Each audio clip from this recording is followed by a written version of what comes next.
So the project that I'm going to talk about actually is one that I did a few years ago, but it's still a really pertinent part of my practice. And I began just with the idea that time is the most precious commodity that I think I have to, manage in my classroom. Time is super important, and we have these institutionalized practices like, equity sticks and talk to your partner and things like that we do as a school. And sometimes they take up a lot of time. So I was just thinking about, I'm spending a lot of time in my day having kids to turn and talk to a partner, talk to your partner. Throughout the entire curriculum, built into every lesson, there is time for my students to talk to one another.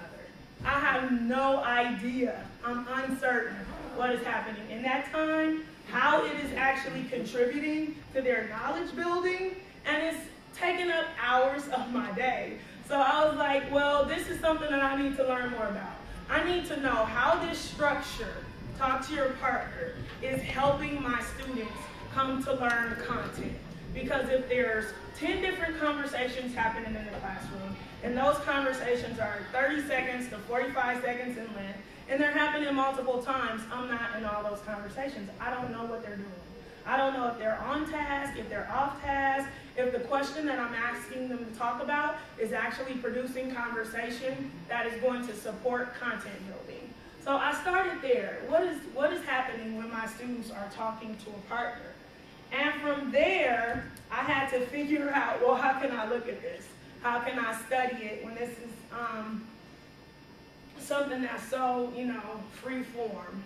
So I began thinking through this with my Mills Teacher Scholars colleagues, and I narrowed it down to talk to your partner place that had a little bit of a structure and a more definite learning target.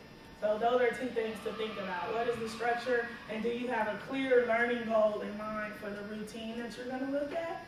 This particular, I decided to look at conferences, writing conferences, when I had my students to talk to each other about their writing.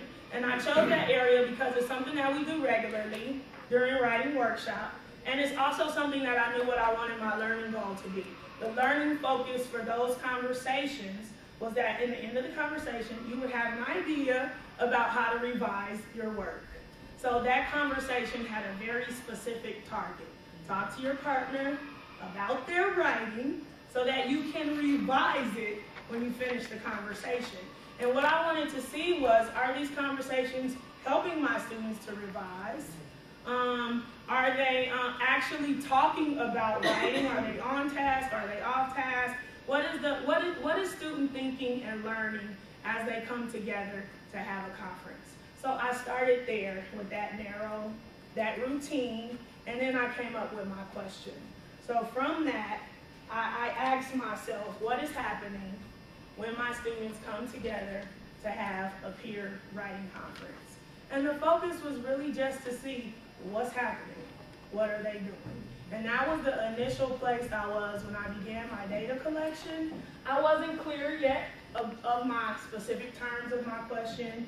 I wasn't clear yet, exactly how I was going to structure my lessons. But what I did want to know is that I wanted to understand what the students were doing. How were they thinking? And how was this going to contribute to them actually getting to the place where I wanted them to go? So I knew I needed to listen. So we developed a system where we would tape record students while they were having this conversation, and I began to facilitate this part of the lesson with the lens of observing for what students are doing. So I had to take my teacher fix every problem hat off for a minute and just allow things to come to the surface so that I could notice exactly where my students were. So after doing the recording and looking at the observing, I looked at my first round of data. Here's what I discovered. Students were talking to each other. That was happening. They were talking about the topic of their writing, but they were not talking about the writing. So an example of that is we began the year writing personal narratives. So the student would have written this story about a trip to Great America. This is actually one set of data. A student had written a story about a trip to Great America. When they came to the conference, that student read their story, and then the entire conversation was about the trip. The writing was sitting on the table. It was like, I love Great America. It's a great place to go. Who did you go with? What did you do? I went there last summer. And then at the end, it was like, well, what are you going to suggest to your partner? Oh, partner, this was typical across almost every conversation. You need to add more details. You should add more details. And so the other important thing that I noticed was that the structure of the conversation, if another student had written about a trip to Great America, and they weren't even in the same pair, pairs were often jumping across the table to have this great conversation about the actual event. So from there, I had to say, okay, here's my first round of data. I have a clue what students are doing. Now I'm asking myself, well, what did I really expect to hear during this conversation? What did I really want to hear? And next time I collect data, what do I want to be listening for? So I'm kind of narrowing my focus. Now that I know where my students are, what do I want to see in my next round of data collection? So I decided a few simple things. One, I need you to be focused on the person that you're talking to. So I don't want partners across the table joining into the conversation and creating a social gathering out of my writing conferences. I need you to be talking to your partner. The next one was, I need you to discuss the writing. Even if the experience was great, I needed students to be talking about the writing. So I had to figure out how to show them that just a conversation around the topic does not mean you're actually doing a writing conference. And the next one was, I wanted to hear examples of academic language. I didn't want to hear students anymore saying, add more detail. I wanted them to be able to tell their partner what that meant. What kind of detail do I need you to add? Which led me into the writing techniques. What writing techniques do I need to have my students fluent enough to talk about where they can use those techniques in their conferences? Okay, so then I changed my question a little bit based on what I wanted students to be able to show me. So my question then became, how do students use academic language to support revision during peer conferences? Nice. So from there, it was like, okay, now you have to do something about your practice. Because as it stands, they are not having conferences that include academic language and where they're able to give a suggested revision to their partner. So I had to do some work, and I thought this through with my Mills Teacher Scholars colleagues. What do I need to change about my teaching so that when they sit down, they are able to focus in, they have a routine, and then I can give them the academic support to help them give me the language that I'm looking for. And one of the key things was you have to start using that language more.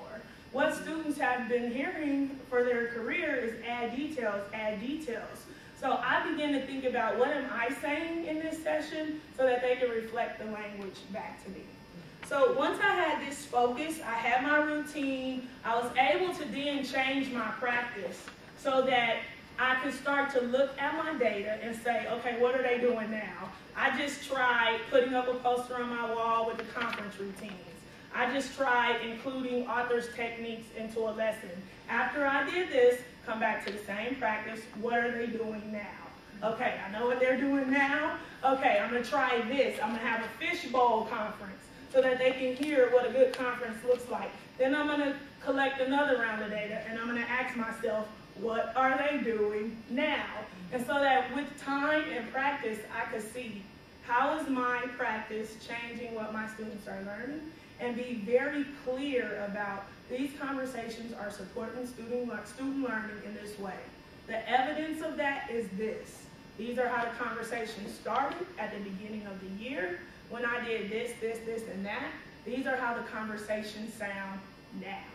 Students are reading their work, they're looking at each other. I hear things like, you need to change the topic sentence. You should add figurative language. And I started by saying this has changed my practice even to today because I still use the techniques that I learned through this inquiry, and I have students who are much better at using their conversations to actually have a plan for revising their work. So that's just one model of an inquiry cycle, and now we have some time for